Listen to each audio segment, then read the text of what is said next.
Well, we're on again. It's a Sunday morning, Sunday the 26th of July, and we're just having a catch up with Joe. He's down here. Here he is. Morning. All right, pal. How we doing? Not too bad, not too bad. At least it's not raining. That's the main thing, isn't it? Raining when I come at 7:15. 8 o'clock. It was dry as a bone, you know. Oh yeah, but I cycled up this morning because mine's has the car. Anyway, been away for a week. First day back. So anyway, if we do this right hand block first, all that's in here. Garlic's all dried off now, so the garlic's ready. Red onions. They've got a stir on onions. They've all dried out. A few more up here. These are shallots. Shallots, yeah. Yeah. More garlic. So that can all just get cleaned off now. All tied together. What type was that? Yeah. Oh God, solent. Solent. Solent. And some more onions. They're ready for going home. So I'll take those home and they go in the garage. Well, these this year's, well, they'll be last year's, won't they? Yeah. Overwintered. Yeah, they were planted last Halloween. Right. So the garlic went in at Halloween, along with these were my winter onions, the sensai. Right. They went in at the same time as little tiny onion sets. They went all through winter. I dug those out maybe 6 weeks ago now. Were they the same? Were they overwintered ones? Or were they this year? No, they were this year's onion. Didn't do quite as well, but there's enough there. But anyway, I ended up buying some onion seeds that I've got planted where I'd had the onions before. Right, oh. So anyway, just a few flowers. Some Rebecca now, just coming through. Yeah. Dahlias are on the way. A few more dahlias here. Before I went away, I sowed 2 rows of lettuce. So right. They're just coming through now. One's a salad lettuce, a flat leaf, and the other one's going to be a cos. And then in the polytunnel, Oh. I've had a little trim at these, but there's tons and tons of cucumbers on. Oh yes, they are, aren't they? Yeah. You only turn your back for 2 minutes and they're all over it, aren't So they? there's some huge cucumbers coming on. Tomatoes down either side. Peppers and chilies underneath. Here's some of the chilies coming through. So the chilies are on the way. Jalapeno. Yeah, just let those get slightly bigger and I'll take them off. Yeah. What have we got here? Elsa Craig tomato. This one's on the way. Another cucumber plant again. Going ballistic. More cucumbers. We've had a good year this year for the cukes, Lynn. These were my peas. They're nearly ready for coming out now. So we'll get one more good crop off the peas. Yeah. And then the peas can come down. And peas are all about. Oh, I've got that one. oh, they're a big fat marrow fat, aren't they? Them? There you go. Let's have a couple. Have the taste test.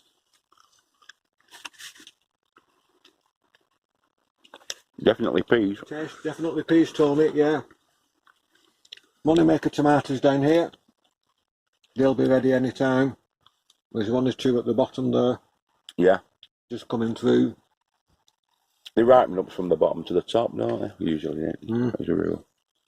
Anyway, it's just a case now. We keep on top. Keep your eye on everything. Here's our kiwi plant. That is doing rather well. But no sign of fruit or flowers. I don't know what's going to happen with it. But it's healthy. So more than likely this year it'll do nothing. But we'll just keep our eye on it. Keep it relatively contained. So it doesn't get overly big. You're thinking though that the bigger it gets, it'll carry on growing. Yeah. If I keep it contained, yeah, it might encourage it then to get a couple of flowers on. Shock it into fruit, right? Well, possibly shock it into fruit, Tony, yeah. But if it doesn't happen this year, hopefully it'll happen next year. Yeah. Cucumbers forevermore. There's some Italian tomatoes here, just coming through. Oh, right, the pear. That is called Inca. Inca. And yeah, plum tomato, Inca. More cucumbers burying themselves in the bloody ground. They think they're peanuts, them. Don't they? Look Look at that one twisted around. Twisted round. It's a good job of coming out of Europe, isn't it? They Well, won't yeah. pass muster, that one. They're all edible, though, aren't they? Well, it's just called wonky veg, isn't it? Wonky veg, yes. Just wonky veg. A few more tubs and pots, tubs here, all sorts of flowering. These are a small yellow rudbeckia. Coleopsis again. Bees, butterflies love it. And because it's got a centre head, a bit like this rudbeckia, those ones just coming out now, because it's like flat leaves and a centre head, as is this one, the bees can literally land on top and go straight into it. You can have a little rest while they collect the pollen. I've just took my peas out that was at the back. You saw me do those Yeah. earlier. So that first lot of peas have all gone. I think these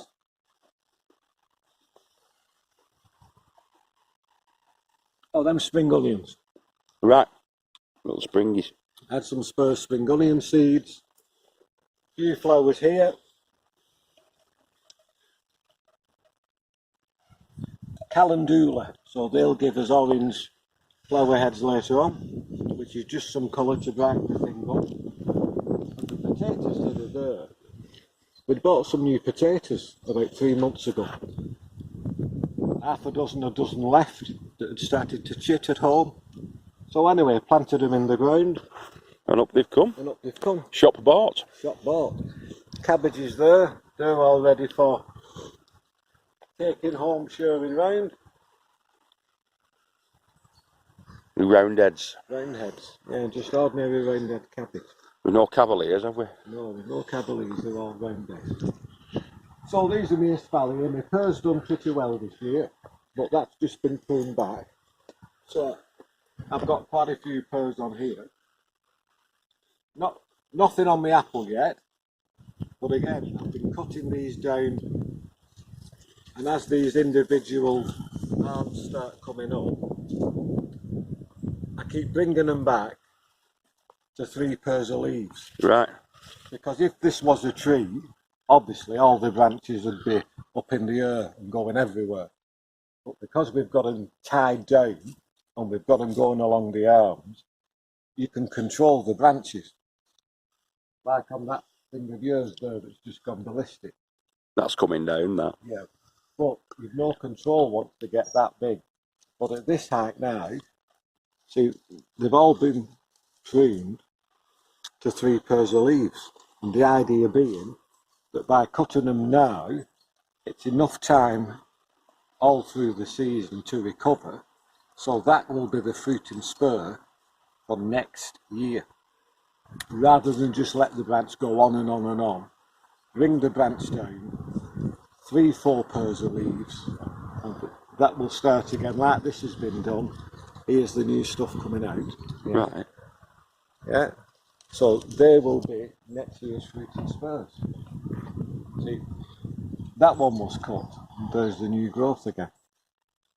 And then underneath now is a mismatch. There's 2 pumpkins in, yeah? So this bed originally just had 2 pumpkins in, and the 2 blueberries that's in pots, yeah? Yep. But the pots are filled with ericaceous compost. Right, so it's all contained within there. And then on the end of the bed is the black currant. It's just starting to spread all over now. That will get staked up and tied up.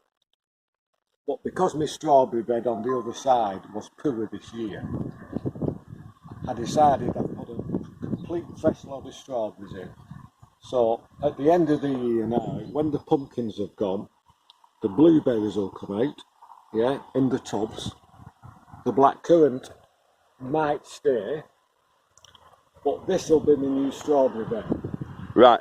Because the old strawberry bed that's behind you that's netted over has been absolutely awful. So I've decided to put that to retirement, get rid of all the old plants, yeah? Yeah. And start again with a complete new bed of strawberries. And here's baby pumpkin. Just coming on there, little tiny yellow thing. So I'll just get a seed tray, put it underneath that to keep that off the ground, getting damp. Yeah. And then it can slowly grow on. Right. This is another pumpkin plant. The same as that one, but I decided I'd see how it would go on if it would Yeah, if you trained it up. It's a bit of an experiment, this one, isn't it? And there we go. There's a pumpkin. But as opposed to going along the ground, as it's getting taller, I just keep tying it up. Pumpkin. A few more strawberry plants are just settled in here because they can go in that bed again when I up. Yeah, when you convert this into your full strawberry bed. When I take the tubs out, I'm still going to have spaces. Yeah. So these are just spur strawberries that can get going there, get established. And I don't want any runners on them, because what I want them to do is to bulk the plant up. Yeah. But if it's sending runners out, it's not bulking the plant up. It's sending its energy elsewhere, isn't it? It's energy out. 3 beds of courgettes, 3 courgette plants. Here we are. That's a nice size. Yeah, you take them when they're about that size, don't you? About so 6 they don't inch. get too big like ours. Yeah. Sweet peas for our Marge and my mum and everybody else. So, Everybody's been taking flowers off these. Henry's had a few, hasn't he, this morning? because I've been away this week, because they'll flower and flower, so the more you cut them, the more flowers they'll produce. Because if you don't take the flowers off, the flowers will die and they won't produce any more. But they'll all get taken off before I go home. 3 little rows of beetroot here. Yes. They're ready for going. And these potatoes are just on the turn now. So they're wilger. So they're just turning yellow. So they'll all get lifted. Mm. Second lot of cauliflower. Because that had broccoli in. So the broccoli's come out. I've put some cauliflower in. And there's some young leeks as well. Leeks will stand over wintering, won't they? Yeah, but I've put these in late, so these will stand over winter. The other leeks on the other side, they're not far off picking now. And again, just another flower bed. More coreopsis, verbena, another big tall Rebecca. So where we had the small one down there, this is the bigger one. This is 6 foot high now. But again, birds, bees, butterflies. Yeah. And our little bug hotels. bog hotel. For stranded bees and such like. Anything that needs shelter. Do the hoverflies go in there as well? Anything, Tony, yeah? Anything. Bees, hoverflies, maybe the odd wasp, but whatever it is, it's just got somewhere to go. Because all it needs is all around here, isn't it? Yeah. You can see on there all the bees are liking this, aren't they? Yeah. Well, the pink stuff's called Lithria. There's your pond as well. I don't think we've seen the pond yet, have we? It's only a little pond, Tony. It's going to get extended later on. But it's had loads of frog spawning. It's got some chickweed on, not chickweed now. Duckweed, yeah. Duckweed. The water's as clear as a bell.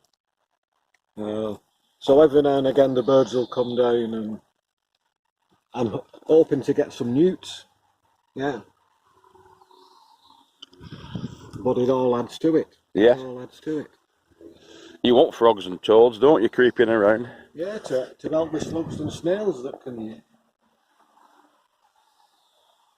There's your Lithria. Bees, hoverflies, wasps, butterflies when they're around. They love it, the bees, don't they? Look at them all over it. All over it. And they're all pollinators, and the more pollinators we get, The better. the better, because no pollinators, no... He's having a rest. Yeah. Just because it's a flat head and you can land straight on it. What are these ones? They're called stock. Stock. S-T-O-C-K. Yeah. Beautiful spell. You might not get nothing out of that. Oh yeah, you can smell that. Put the head on that now. Get your nose down there. Yeah, it's nice that, isn't it? Yeah. Yes, so that's just a bog standard stock. A few more lettuce in here, but while I've been away, it looks like the slugs and things have had a go at it. Yeah, they've had a bite, haven't they? That'll get sorted out. Are these flowers in there? Yeah, they're called zinnias.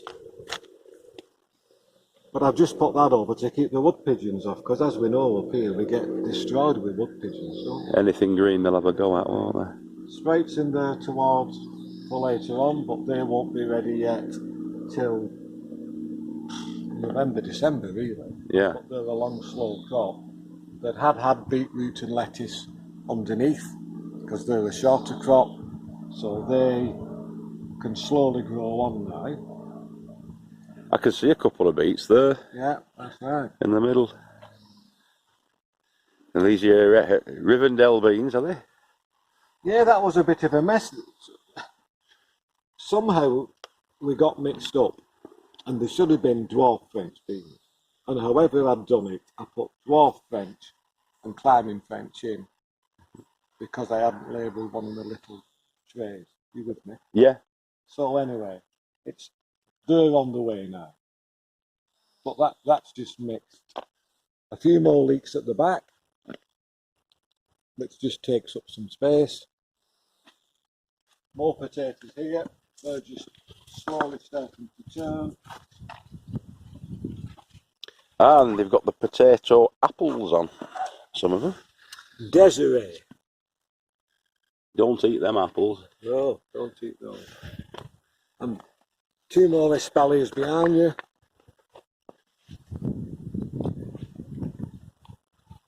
They're all being trained along the wires here. Yeah, so here's a plum. I know it's young and green and whatever, but there we go. But again, you can see where all the branches have been cut down. Cut down, cut down. There's a ladybug. That's been cut down. These have all been cut down. So when it restarts to regenerate again, as I said regarding the pears over there in the apple, they'll be the fruiting spurs, like this one is, for next year. Right. But all the strawberries that are underneath, that had been netted, the strawberry bed's been going probably 3 years. It's old, it's tired, it's knackered. So, Out they come. as much as that is messy, later on, they're all coming out. All coming out. And then, like I say, the black currant that's there and the blueberries, they'll come into here. Yeah. Right. So you're transferring them across. I'm going to transfer them across and use that then as a new strawberry bed. These are the autumn fruiting raspberries. These just want stringing up again. Just run some more lines through to stop them going over. And somewhere down here, Look at that one. a couple of early ones. There you go. So whopper. Cheers. Oh, they're nice. Mm. So again, they just want pulling in now. They're dead juicy, them. Yeah. Because where they start growing out, it's just a case of putting behind the wires. Yeah. One or two might need a few more wires putting in, but just to keep them pulled back in. Yeah, just penning them in, aren't you? Keeping them in order. These are onions that I got from sets, from seed. I've never grown onion from seed. But I went to Paul Green probably 3 weeks ago. They had some in, so fills up the ground. That's what I'm trying to get done. Yeah. At the back is Coreopsis. Again. What's that? Is that Coreopsis, the fern-like No, stuff? the fern is. I've not seen that before. Yeah, you have. The name's not coming to me at the moment, but hopefully it will come before we get to the end. Right. It's another bed that's nearly emptied. That had cauliflowers in. Had one cauliflower left, and I'd said to my nephew, pop up and take it. before it blows. Before it blows.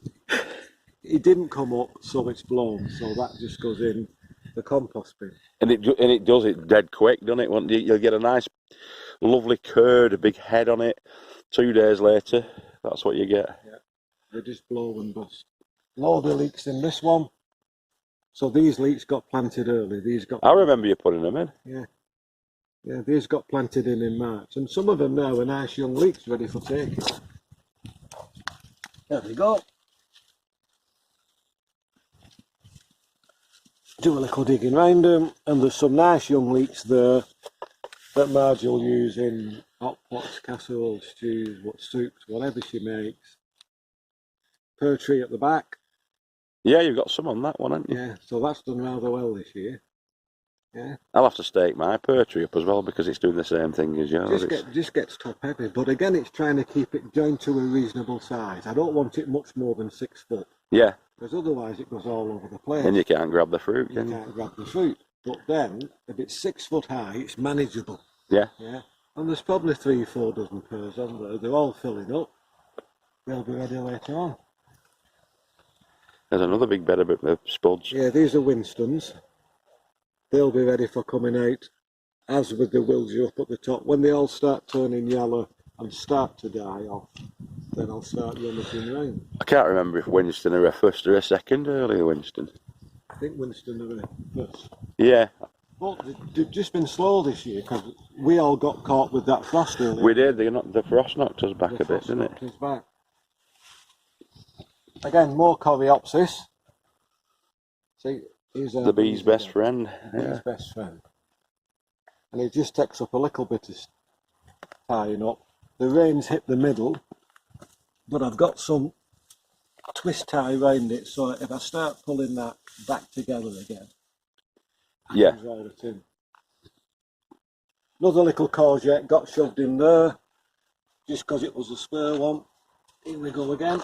Oh, it started producing, hasn't it? More courgettes. And here's the first of our, what you call our Elvis beans. That's it. They're nice, fine, climbing beans. And they've been grown on this plot for many a year then, haven't they? Yeah. And again, at the end of the year, I just save the seeds. Yeah. Save the seed pod, hang it up in the greenhouse. It totally dries out over winter. And in spring, there's your seeds again. Sweetcorn at the back. All coming on. Now, mine's only just getting the tassels. You've had tassels on yours for what? Couple of weeks. Yeah, well, mine are just coming through now. So here's the tassels. I don't know if you... Here's the sweet corn on this one, if you go round. Yeah, that's the cob coming. That's the cob coming. So what will happen when the time is right, the cob will get bigger, the plant will get a bit taller, and when it's right, the wind will shake the tassels. Drop the pollination. And they will pollinate your corn. Yep. Self-pollinated by the wind. And these again, Japanese anemones.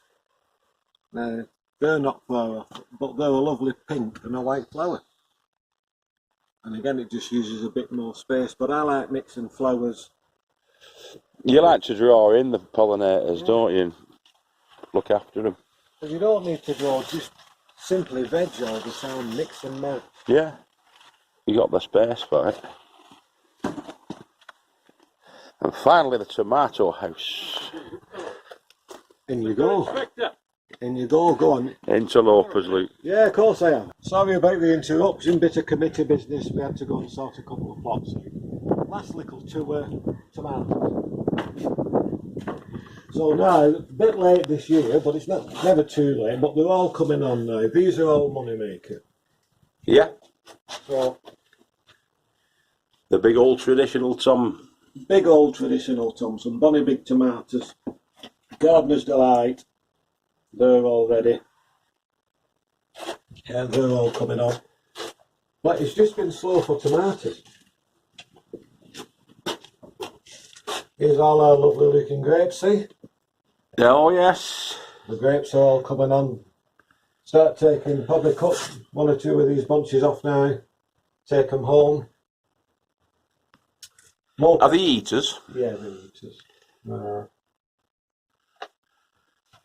on, let's have a go. Oh, how good are them? Mm. Them's gorgeous. Anyway, more peppers. So they're a good size now, green. Leave them on long enough, they'll turn red. But basically, you can cut those off now. If you aren't going to use them all at once, what me and Margie do, shallow tray, put them on it, straight in the freezer. Freeze them. Yeah. Oh, you freeze the peppers then? Yeah. The chilies? Chilies. Freeze the chilies, no problem. Just freeze them whole. Here's the Californian Wonder. Green peppers. And they'll do a traffic light, won't they, in the end? They'll turn yellow, orange, red. Yeah, but it'll take quite a long time. To ripen them up. More tomatoes again. Elsa Craig at the back. A few more Gardener's Delight in here, but they've just slowly got to come on. We've just got the cherry one, well, most of the cherry ones. Yeah. Sun Gold and Super Sweet 100. Yeah. So that's roughly where we're up to. But outside the front bed. just a few bits. May as well have a look at these before. Again, stocking fillers, aren't they? Yeah, stocking fillers just before we wrap up. The big tall yellow is Verbascum. Verbascum. These hoverflies, butterflies. Beetroot underneath. Swing onions that are ready for lifting. But I sowed those in bunches. So Yeah. I can just pull a bunch out now. Little roses, these are Nigella. Flower again, they'll get split up, and all the spare spaces between all my beds. Really tiny, aren't they, the seeds on Nigella? Yeah, there we go. What have we got here? I've got some Rebecca hopefully coming through. But it's a bit late for them now, but I might get one or two out of them. And some enchillas. They're just a flat, like the Rebecca, but like a purpley pinky flower. More little bunches of spring onions. So again, they're just they can be pulled whenever. And then French beans, normal French beans. But it looks like the slugs have had a go, yeah. Why I've been away. And the magic comfrey in the corner. The magic comfrey in the corner, so that can be cut again anytime now when I'm ready. Bucket, brick, water, 4 weeks. It bounces back, the comfrey, doesn't it, as well? Bounces back. Because that was all chopped down to probably... 6 inches. Yeah. 6 inches. And, well, that was only, couple of months ago, wasn't it? 4 months ago. So that's state of play. And that's where we're up to, down in Rivendell. Down in Rivendell. So we've got fruit, we've got flowers, we've got veg, all in different stages of growth and culture and whatever. But that's what it's all about. This is my little bit of paradise. So as I walk on and I walk up, it's all just laid out in front of me. You can survey your kingdom. You'll have to come up on roof with me. Well, what you're like, yeah, they all like go. Get some pictures of it. Yeah. Oh, nice one, mate, yeah. It's all in there, the allium family's in there. The garlic's going to be put in around about Halloween. So come Halloween, I'll put in garlic and I'll put in winter onions. But the winter onions come in little tiny sets, like you would get in early spring for your stir on and whatever. But they'll just... The Japanese ones are the ones really, aren't they? They can survive through winter. Yeah, sensu. They'll get the roots down, as the garlic will, yeah? But they're only going in on Halloween. Short days, going dark at, 4 o'clock then? But there'll be no fiercely cold weather. So, Do you think there's any point putting sets in now? No, it's too early now, isn't it? So then I'll have a chance to grow before the winter. Give it a go. Because I have got some there, you see. And I've got shallots as well. I might put them in and just see what happens, because they'll be wasted otherwise, won't they? Yeah. Well, rather than waste them and chuck them away, give them a whirl. Give it a go. Because we're all starting to clear beds, we're getting spaces. Yeah. That's why I've got bits of seeds of flowers and all sorts of things, just to fill gaps and give me some colour. That's what I'm thinking, yeah. And keep the pollinators coming in. Keep the pollinators. Because otherwise this tiny little bit would just be dead space. But by filling it full of annuals that come up every year, A lot more of that stock. yeah, it works. Or it works for me. I like it. It's my way of doing things. Doesn't Yeah. mean it's right for you or anybody else, but it works for Joe. Different strokes for different folks. Right, melted. Right, done. Job done. On We time. kept, yeah, go on then. We'll do a fist bump. Fantastic, mate. Yeah, well, I've got to get off now. I've got to go up to Brenda's and sort her house out. Yeah, do some tap dancing. Do some tap dancing, yeah. And hope I don't fall in the sink. Right, let's shut this. Lovely, innit? Job done. Rivendell. Take a few tomatoes home now, and that's it. Job done. Sound. Right, I'll catch you next time, mate. I'll see you in the week. Ta-da, pal. Yeah? See you, Tom. Ta-da, mate. Bye.